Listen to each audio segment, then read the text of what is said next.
with the sweaters and the microphones and the headphones, I feel like we're like those the SNL skit from like the Molly Shannon days. It's Molly Shannon and Anna Gasteyer are like the radio voice people who talk really low on the mic and go like this. And they like whisper when they talk. I've never been more flattered. Hi, I'm Max. And I'm Skylar. Recently, we decided to start watching Bob's Burgers to see what it was all about. And it didn't take us long to become completely obsessed with the show.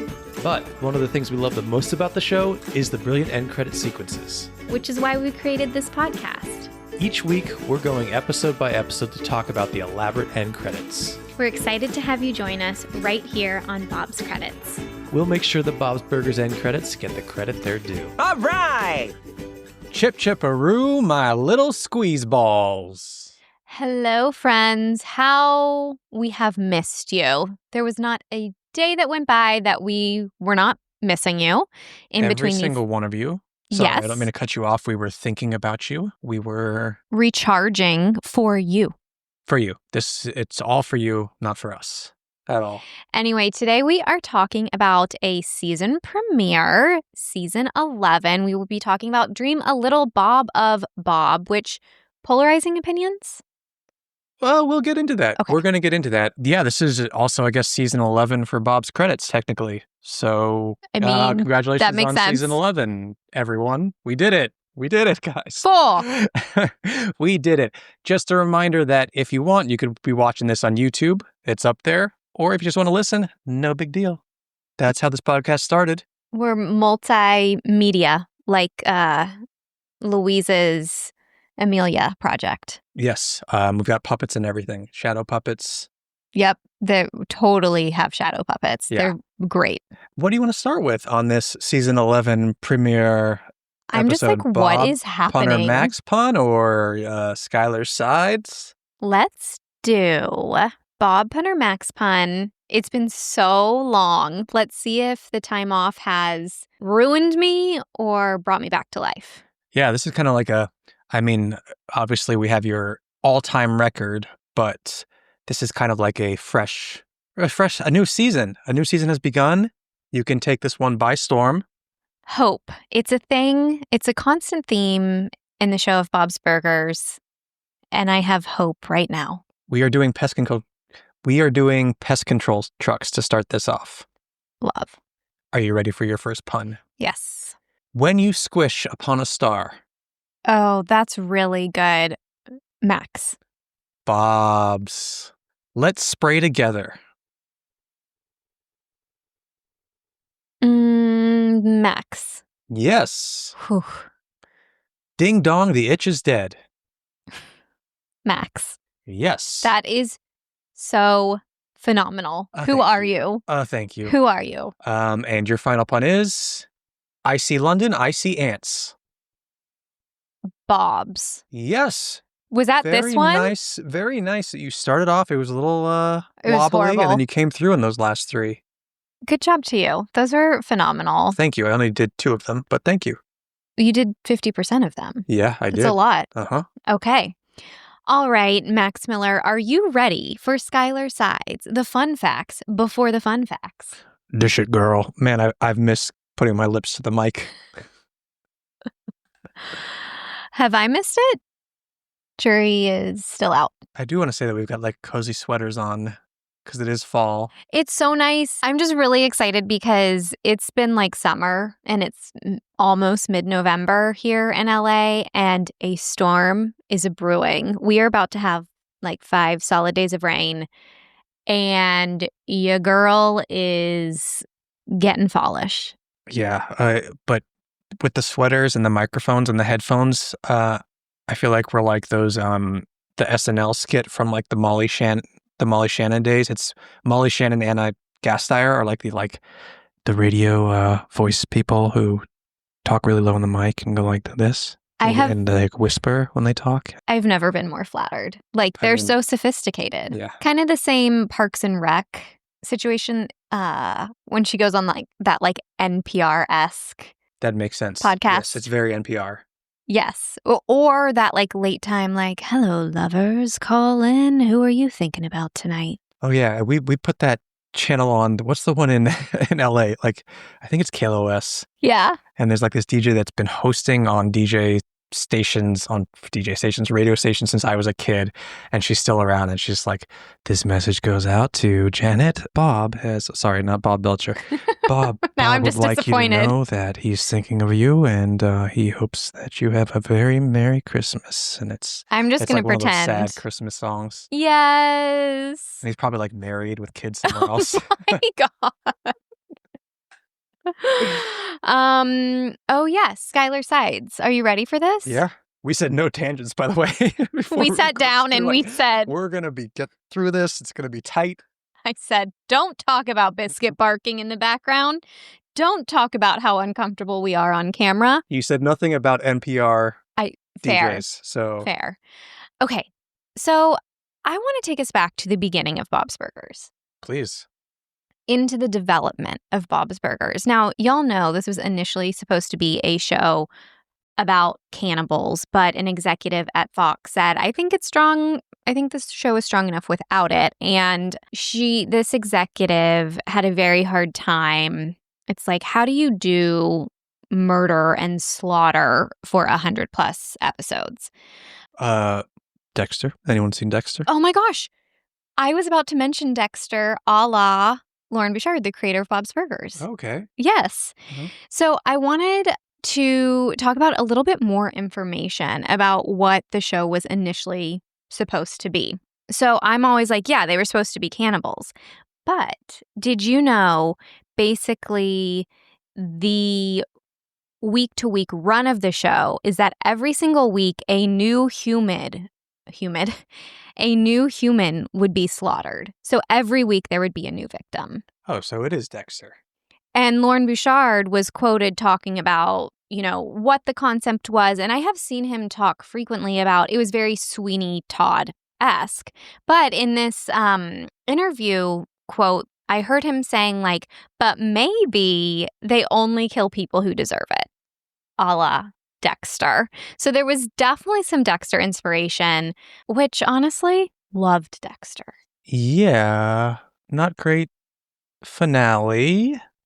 But then You're like, no tangents, and No you bring tangents. up one of the No most tangents. controversial finales ever. But they spun it off. I mean, the show's still going, so that finale doesn't even matter now. May I tangent? I feel like I need permission. I think we must tangent. Who are we to pretend like we aren't going to tangent? How is that show still running? I turn on the TV, it's like, oh, it's a flashback. Oh, he's back alive again. Oh, he's like... Well, there's 2 spin-offs. It went to pre-Dexter, teenage Dexter, which makes no sense to me because we got flashbacks of him. We had Michael C. Hall in horrible wigs as a teenager. Okay. And then it was, spoiler alert, Dexter Resurrection is now on, and it's actually got pretty good reviews. You're kidding. I don't know. Yeah. So anyway. That being said, the Belchers are not cannibals. They absolutely are not, as we will see in this episode. Should we get into the season premiere of season 11, I want to say real quick before we jump into your synopsis. I'm learning how to speak. It's natural. Yeah. We're not robots. This episode stands out so much to me as the first episode we watched when it premiered live, because we didn't get into Bob's until 2020. We didn't start watching it, and we had officially caught up by the time season 11 premiered. Y'all, this might be TMI, but I'm about to start my period. I almost started crying when you said that.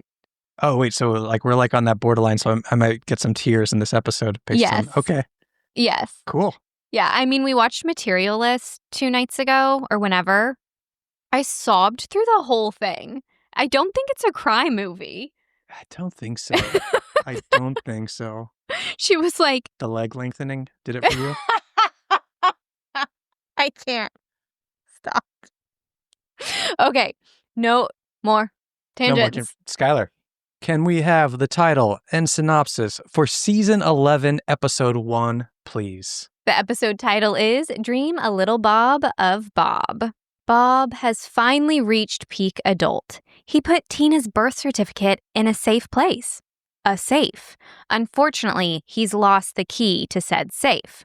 When he searches in the car for it, he accidentally falls asleep. In his dream, he goes on an epic adventure to find the key, all while bumping up against his lack of success. Meanwhile, Linda and Tina's siblings try to teach her the classic kid clapping game, which I don't really know what that's called. Is it patty cake? Is it... Miss Baker's Man? That's what I was saying to you Bake me last a night. cake. When we were watching this episode, I turned to him and I said, Max, my childhood memories are slipping from me because, I can't remember the names of things.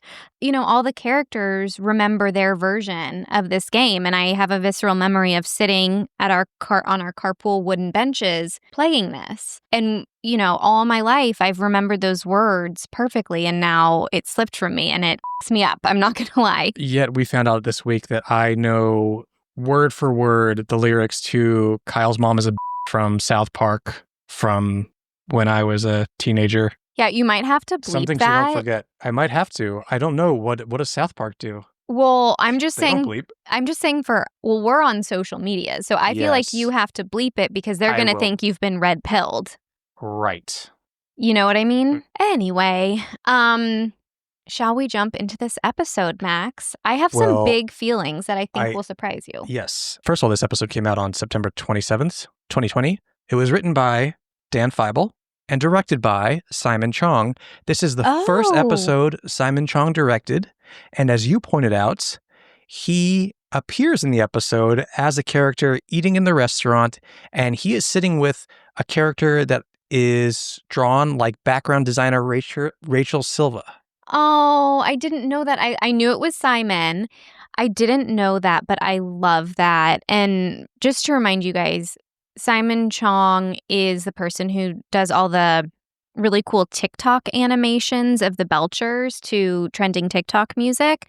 But he's also the person that we've talked a lot about who did the Archer and Bob's crossover Yeah, just before he was on Bob's. and then got hired from that. And his ascension, I mean, I forget where he started. He was like a storyboard artist, then now he's the supervising director. This is his first episode.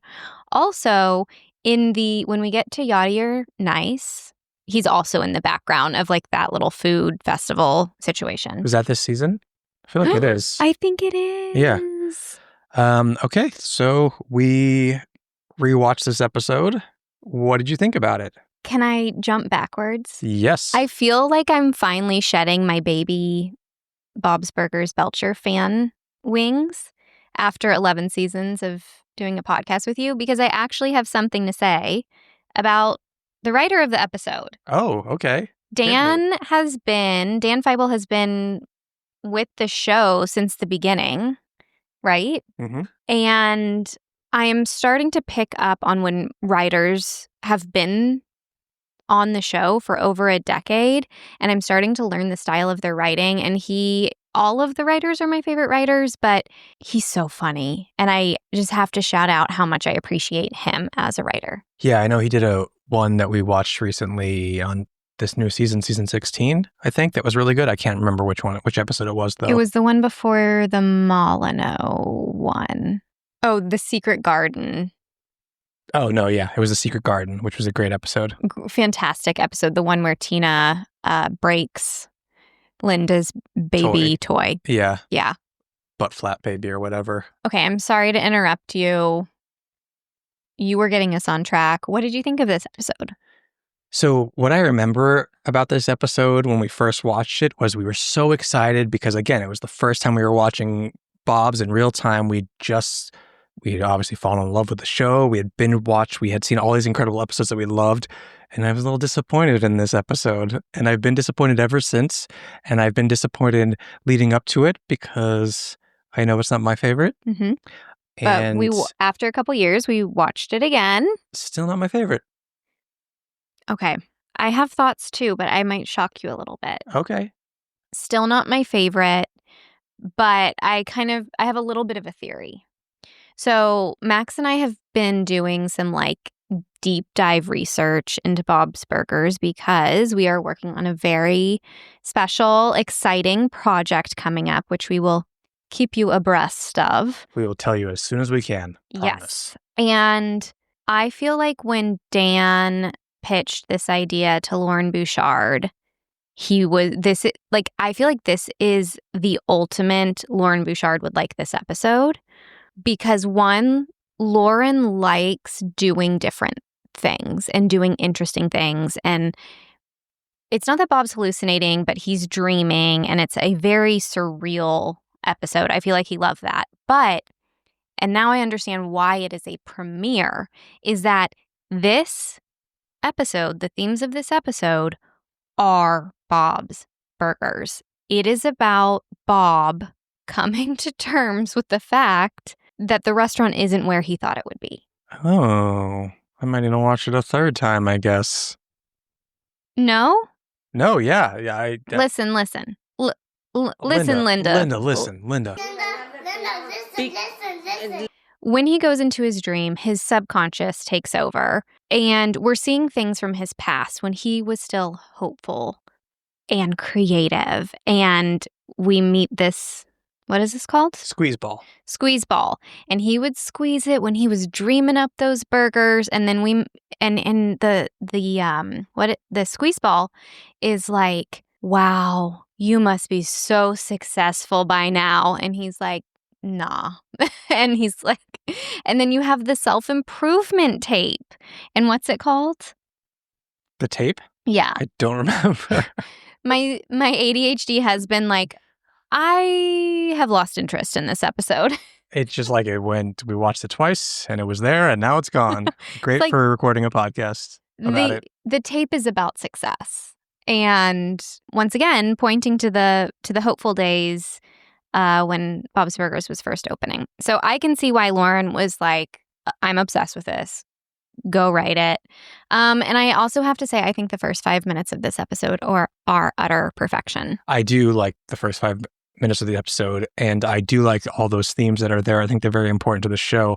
My issue with it is that because, and this is what I have this issue with like horror movies too when it comes to dream sequences. I had this issue with weapons. What was the dream sequence in the episode? There's a couple of weapons dream sequences. Yeah.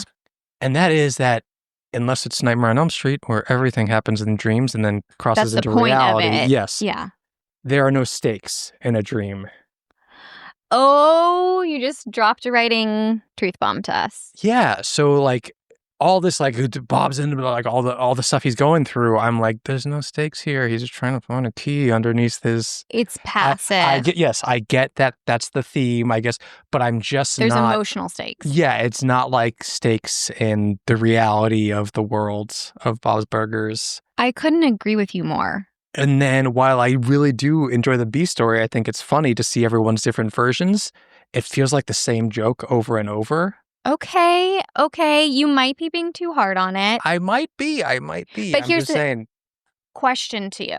If you were like so in love with the A story and then the B story was like this tiny, like we see Teddy's version of this game and then we see Mr. Fischoeder's version, would it then, if there was like really high stakes in the A story and this B story was like the self-contained thing that it is, would you like it more? Probably.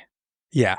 Yeah, fair. Because I'm not looking to the B story to kind of like give me something a little bit more, give me some more oomph in it. Yes. Yeah. Yeah. Yes, I totally get that. I have to ask you something very important because you opened the door. Okay? Mm-hmm. Let my love open the door.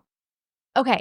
You said you have a problem with dreams because the stakes are so low. To which I am going to ask you, as a fellow TV lover, no. I know you're my husband and my soulmate, and I know you can read my mind. But let me finish the question because other people can't read my mind. Okay. Do the dream sequences in The Sopranos not bother you? No, because those aren't played for stakes the way they are in this. They're not about stakes. They are showing something. And I guess that's where your point comes in, is it's about the psyche of Tony Soprano. It's the psyche of Bob Belcher. There's so much, like, you're supposed to be, like, worried about Bob in his sequences, and I'm not, because he's dreaming. Yes. I'm more concerned that he passed out in his car with the door open, and I was like, Sir. I would steal him. You'd steal Bob? Someone's going to take that squeeze ball. Work so hard rubber banding that thing. Did you ever make one of those as a kid? No. Oh, you never rubber band balled? No, but I've been in the presence of one. Oh, that's good. Anyway, where I was going to say that dreams have stakes is in Inception. Okay. I'm not as... I've never seen Inception. What? Oh, we're going to make her watch Inception. She's going to hate it so much, but we're going to watch it. No, I'm not. I don't know. Inception is fun. I know. Everybody loves it. It's like dreams within dreams within dreams. But are they dreams? They're all dreams. Okay, so when I was saying that sentence, you knew where I was going. Oh, yeah. I mean, when you talk about dreams in television show, Sopranos is like one of the ones you think of first because there's such controversial episodes. Exactly, which is what I was going to say.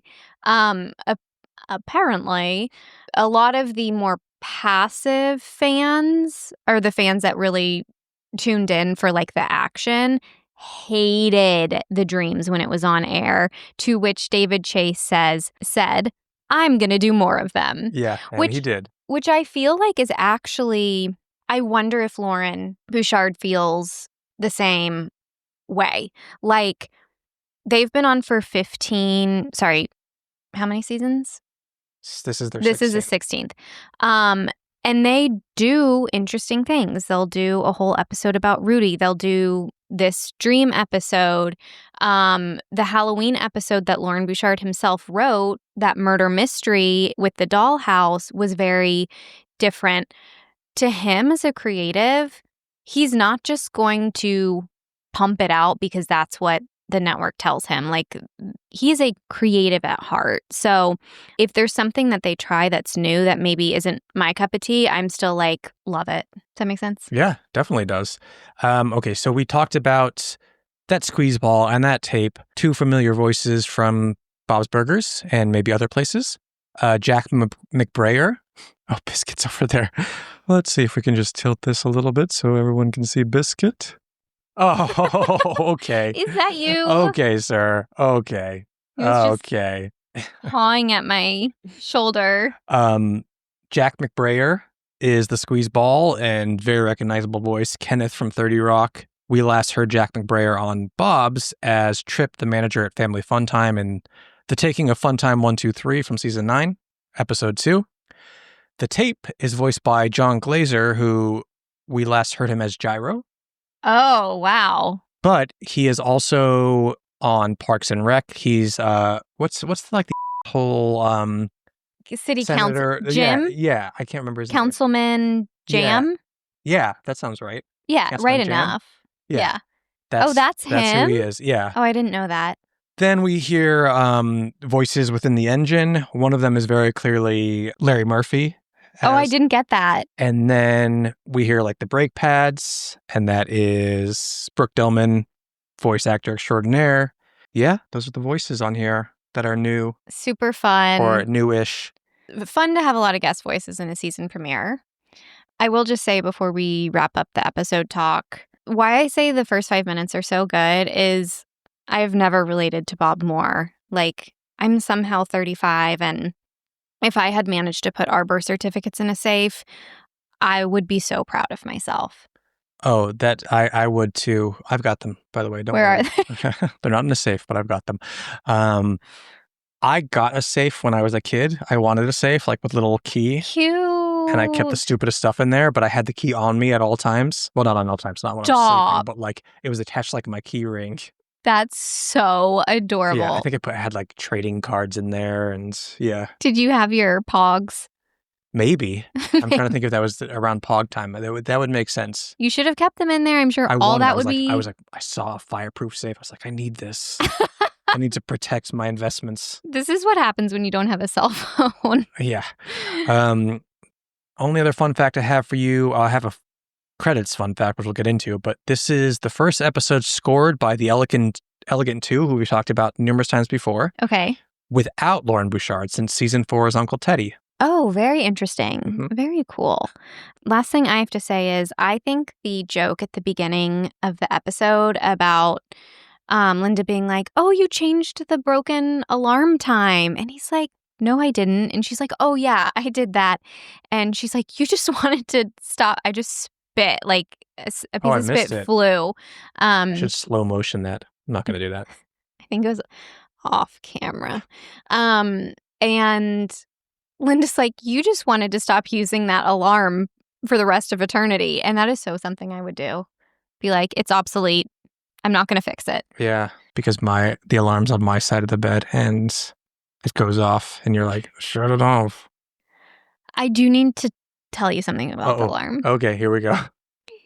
Just because sometimes you can be late to things. Me?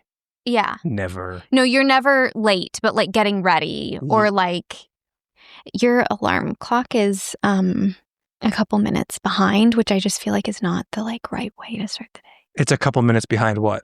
It's late. What do you mean it's late? So my iPhone. Oh, Your alarm clock is Got behind, it. and I Okay. just feel like How can I ask how that happens? Because do clocks move differently? I guess it I depends. don't know. Right when you set it, because I do set it based off my phone when the like time changes and stuff. You have to wait till it flicks, but it's like minutes. And our car, how did you do this? Our car is 10 minutes late. I just feel like we're not setting ourselves up for success. So my mom always used to set the car 10 minutes ahead or 10 This minutes is what late. ahead. Ahead. This is So what I'm she talking was like, about. "Oh my God, I'm late." She liked the feelings like, "Oh my God, I'm late." Oh no, I'm not. That's what do you think she had ADHD? Probably. See, yeah. that is an ADHD tip, and I'm saying that is what we need to be doing. Got it. Okay. Okay. All right. Should we get into these end credits? Let's. Okay. So the final moment before these end credits is Bob has returned from what he feels like has been this entire adventure It's so good. to his family who's just been playing patty cake. By the way, Bob is a cake fan. Is probably so upset he missed out on all the patty cake. They didn't even tell him. Yeah. But let's see what happens and then get into these end credits. You know what, though? I kind of want to do marching band now because look what Tina can do with her hands. Did they do that in marching band? They will. Do you need a birth certificate? Nope. I love it. Look what Tina can do with her hands. Look what Tina can do with her hands. Look what Tina can do with her hands. So we get into these end credits and tell me what you see here. We see the classic end credit kitchen setup, but it's only Tina and Bob, and they are facing each other, and they are doing this very intricate patty cake game. I told you Bob would want to get in on that. And of course, he would be amazing at it. Yeah. One thing I want to point out is that this is the first episode to feature the redesigned end credits background. It's subtle, but it's all a bit cleaner. There are fewer like dark lines. It's just a bit more crisp. It's gorgeous. Let me see. I got screenshots for you that I can show you, and I'll toss them on the screen. Wait, it's like for a anyone facelift, watching. but no one would know you got a facelift. You know what I mean? It's really so subtle unless you're looking at them. The lines are lighter, more elegant. Yeah, they're it's not as like dark, bold. You know what? The I don't know what they're called, the mats, Mhm. the non-slip mats are also lighter, which I really like because in the other version, your eye is really drawn to those mats. And as Max and I have discussed, those mats are disgusting and filthy. And it gives Yeah. me, ugh. Yeah, especially whenever we get characters like Gene doing the worm on them. Mm-mm. Yeah, gross. Okay, so what else is going on in these end credits? Okay, so we have the squeeze ball and motivational cassette hopping around. Love Through that the it's window. a cassette. Yeah, just in the booths over there. I feel like the detail through the window is a little bit more Mm-hmm. Detailed. Agreed. And then we have the little like junk monster with the key in its heart. The key that represents Bob's shame. Yeah, See? Are you too hard on this episode? perhaps. And then we get this just remix of Look What Tina Can Do With Her Hands. I love it. It kind of reminds me of the None of Your Business cadence. Oh, yeah. Yeah. Look what Tina can do with her hands. Her hands. Her hands. Her hands. Shoot, fart, nip, dips, double dips, and that's why we drove off the cliff. Okay, so we're getting all these different moves they're doing. I like them like grabbing each other's noses and stuff. I'm It's grabbing Skylar's so nose. precious. That's exactly what I was going to talk about. It's you didn't like that. You look like a rabbit. Whoever did the choreography for this patty cake game is absolutely brilliant, and I kind of want to learn it. Mm-hmm. I'm Well- going to learn it like a TikTok dance. Like everyone's learning Taylor Swift's Ophelia Yeah, dance. I'll do it. We'll do it together. Great. I mean, we have to. And then Linda comes in doing the best dance moves I might have ever seen in the background in the window. She yeah, like, loves the marching, hands fists. up and down. Yeah, and she in the loves air. the sound of music. Spin. Spin. She sure does. And then I just love the way this music goes with All the of like it. backup Yeah. vocals or the chorus. Ah, yes. Get it. Oh. Look what Tina can do with her hands. Look what Tina can do with her hands. Look what Tina can do with her hands. Okay, so tell me what was like kind of like the last thing we see at the end there. We see Jean and Louise standing on the counter, and Louise is moving backwards, and they're moving through the window, doing this clapping game, and they are so proficient. They're so good at it. Yeah. Look what Tina can do with her hands. It is catchy. It's in my head, and I love the chorus. Me too. Yeah. Should we get into scoring these? Yes. We score on a scale of 1 to 10 H's at the end of Tina's I'm going to kick it to you for the first credits being scored of season 11. I'm going to give them an 8. I'm going to give them an 8.5. I'll meet you. Yeah, I'm glad the family's all back together. We get to see all of them here. I'm glad Bob got to play patty cake. Oh, I'm glad that the kids are pairing is so playing. sweet. I'm glad Linda's doing her hand marches and spinning, and it just makes me happy, It makes especially me for them so having been so happy. separate throughout the episode. Yeah, and I am feeling, I mean, we were like off the air for a while. This was off the air for a while. So I'm feeling that like the Belchers are back in our lives, surge of serotonin, which Yeah. I love. Me too. You also get Jean and Louise and the refreshed kitchen. It feels really nice. Yeah, it is Yeah. nice. We definitely wouldn't have noticed if I didn't look up that note, but now that I know it, you can't like not see it. Yeah. It's a really nice little redesign. And those are the end credits to Dream a Little Bob of Bob. Thank you everyone for listening. Real quick, we have to thank 2 new Patreon subscribers, and we have to burger Honk, upon their honk, names. news alert. Thank you for subscribing to Patreon, Raphael Coco Bassi. Moving forward, you'll be known as the Raphaelbo Macocoroni C. Bassi Burger. Wow. I thought you were going to go a Coco Van. Coco Van? Oh, excuse me. Is that a designer? What's Coco Van? It's a French dish. Oh, okay. Sounds well, like a designer. It's wine. Oh, okay. Vin. Joining you is Lee Savacool. Moving forward, you'll be known as the Leek Sava Cruller Burger. Ooh, dessert burger? Kind of, yeah. Yum. With like a donut, a pastry type deal. Yeah. Both of those sound delicious, but not as delicious as y'all for joining us over on Patreon. We are thrilled to have you. So thrilled. And thank you for your patience for waiting to have your name Burger Pun while we had our little hiatus.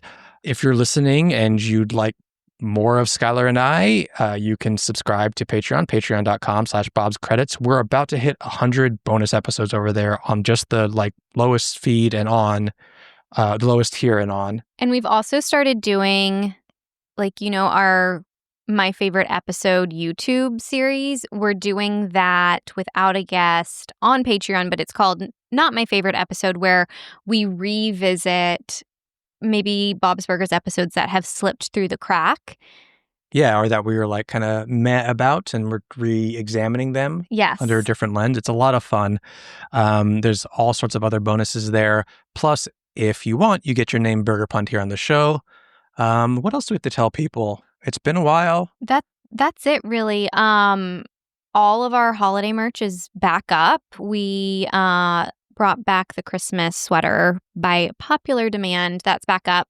Our bobscredits.com/shop. our O Bourbon one from last year is back, which is my favorite. It's such Yeah. a cool design. I love that design. Other than that, if you are interested in Patreon, it is a good Christmas present or holiday present. And if you want, there are tiers where we do watch parties, fun things like that.